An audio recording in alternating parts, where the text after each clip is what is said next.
बाहुबली पूर्व सांसद अतीक अहमद के दफ्तर से हुआ है बड़ा खुलासा। रहस्य का खुलासा हुआ है।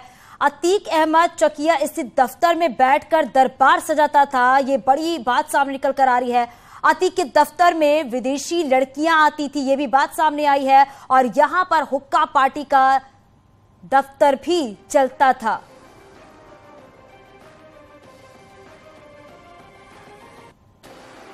तो आपको बता दें कि शाइस्ता परवीन जो कि अतीक अहमद की पत्नी है, क्योंकि अभी तक पता नहीं चल पाया है कि शाइस्ता परवीन कहां है, लेकिन अब जगह जगह छापेमारी की जा रही है ताकि पता चल पाए कि आखिरकार शाइस्ता परवीन कहां छिपी हैं। अतीक की पत्नी की तलाश में छापेमारी की जा रही है। शाइस्ता परवीन की तलाश में एसटीएफ की रेड देखने को मिल रही है। गंगा के तरा इलाके में एसटीएफ का सर्च ऑपरेशन जारी है। गंसरी और उजहीनी गंगा कछार में दबिश दी जा रही है। रखवाली के लिए बनी है मढ़ियों में भी तलाशी ली जा रही है। तो आपको बता दें कि लगातार एसटीएफ की टीम अलग अलग जगहों पर छापेमारी कर रही है, जिससे कि जल्द से जल्द शाइस्ता परवीन का पता चल सके कि आखिरकार शाइस्ता परवीन कहां है। शाइस्ता परवीन पर 25,000 का इनाम है, लेकिन यह भी कहा जा रहा है कि ये राशि और बढ़ सकती है।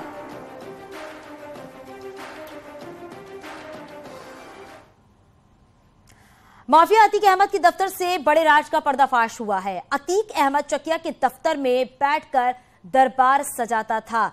अतीक के दफ्तर में विदेशी लड़कियां आती थीं। हुक्का पार्टी का दौर भी दफ्तर में चलता था। अतीक अहमद के दफ्तर में कई फाइलें मिली हैं। व्यापार कर नहीं देने की फाइलें भी मौजूद है।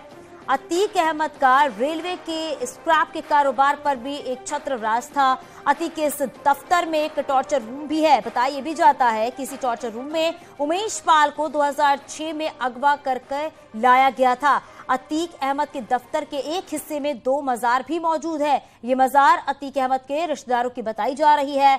कल अतीक के दफ्तर पर कार्रवाई हुई थी और पुलिस ने 74,62,000 कैश बरामद किया था। 10 हथियार, 112 कारतूस और 1 मैगजीन बरामद हुई थी। उमेश पाल शूटआउट कांड का 27वां दिन है और इस वक्त मैं मौजूद हूं अतीक अहमद के चकिया स्थित उस कार्यालय पर जिसके कुछ हिस्से को ध्वस्त कर दिया गया था। और यहीं पर कल पुलिस ने छापेमारी की थी कैश अहमद और राकेश को लेकर, और बड़ी कामयाबी मिली थी। मैं दिखाऊंगा सिलसिलेवार ढंग से आपको कि ये 3 मंजिला यहाँ पर दफ्तर है और यहाँ पर ये समरसेबल का टैंक है। यहाँ पर पॉलीथीन में 2 असलहे छिपाए गए थे, इसको यहाँ पर पुलिस ने यहां से रिकवर किया। इसके साथ साथ इस तरफ आप देखिए कि यहां पर पिछले हिस्से में यहां पर 2 मजार भी यहां पर बनी हुई है। बताया जा रहा है कि अतीक अहमद के रिश्तेदारों की मजारें हैं, लेकिन यहां पर भी सामने नीचे एक गड्ढा है। यहां पर भी पॉलीथीन में करके यहां पर छुपाई गई थी कुछ असलहे, 2 असलहे यहां पर छुपाए गए थे।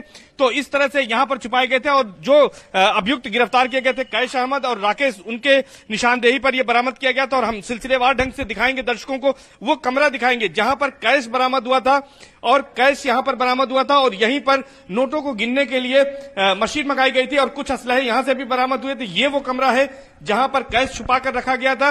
ये ग्राउंड फ्लोर पर ही कमरा है और ये 3 मंजिला जो है मकान है। यहीं पर चद्दर बिछाकर धूमनगंज थाना पुलिस, पूरा मुफ्ती और खुलदाबाद थाना पुलिस ने नोटों की गिनती की थी। किस तरह से मुलायम सिंह यादव और अखिलेश यादव के साथ इसका पोस्टर है, पूर्व सांसद, और ये लोकसभा क्षेत्र से आप देखिए कि तमाम पोस्टर्स कार्यालय में मौजूद है, चूंकि समाजवादी पार्टी में अतीक अहमद थे। और ये वो फाइलें हैं जिनके बारे में मैं जिक्र कर रहा था कि इसमें तमाम जो मुकदमों की फाइलें हैं और इसके अलावा व्यापार कर का जो टैक्स न देने के, चूंकि अतीक अहमद का स्क्रैप के कारोबार पर एक छत्र राज था। एनसीआर का बड़ा हब है यहाँ पर, सूबेदारगंज में जो डिपो है वहां से अतीक अहमद की दबंगई ऐसी थी कि कोई दूसरा स्क्रैप का कारोबार नहीं कर सकता था। वही कमरा है जहां पर हुक्का पार्टी होती थी और यहां पर विदेशी लड़कियों को बुलाया जाता। आप देखिए कि किस तरह से यहां पर 3 तरफ से यहां पर बैठने के लिए सिटिंग अरेंजमेंट किया गया है।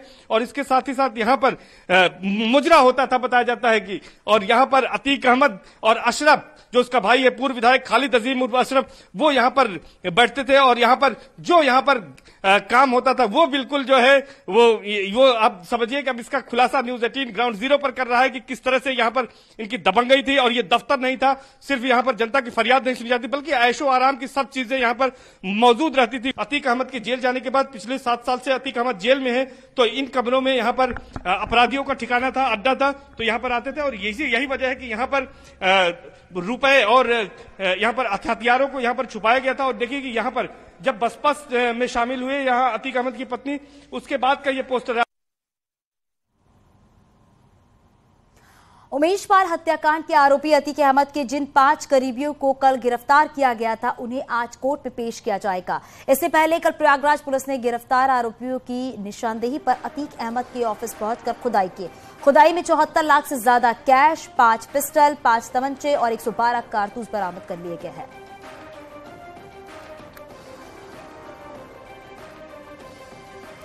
तीन तस्वीरें आप अपने टीवी स्क्रीन पर देख रहे हैं। जब पुलिस टीम अतीक के ऑफिस पहुंची, उसके बाद खुदाई की गई। दूसरी तस्वीर जब कैश मिले 74 लाख रुपए, वो भी तस्वीरें हम आपको दिखा रहे हैं।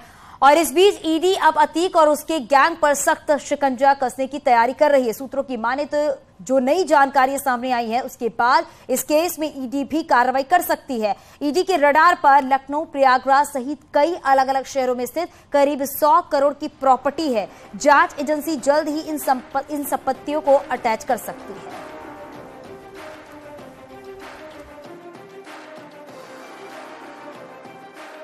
उत्तर प्रदेश के बाहुबली नेता रहे अतीक अहमद के खिलाफ जल्द ही केंद्रीय जांच एजेंसी ईडी यानी प्रवर्तन निदेशालय के द्वारा एक बड़ी कार्रवाई को अंजाम दिया जा सकता है।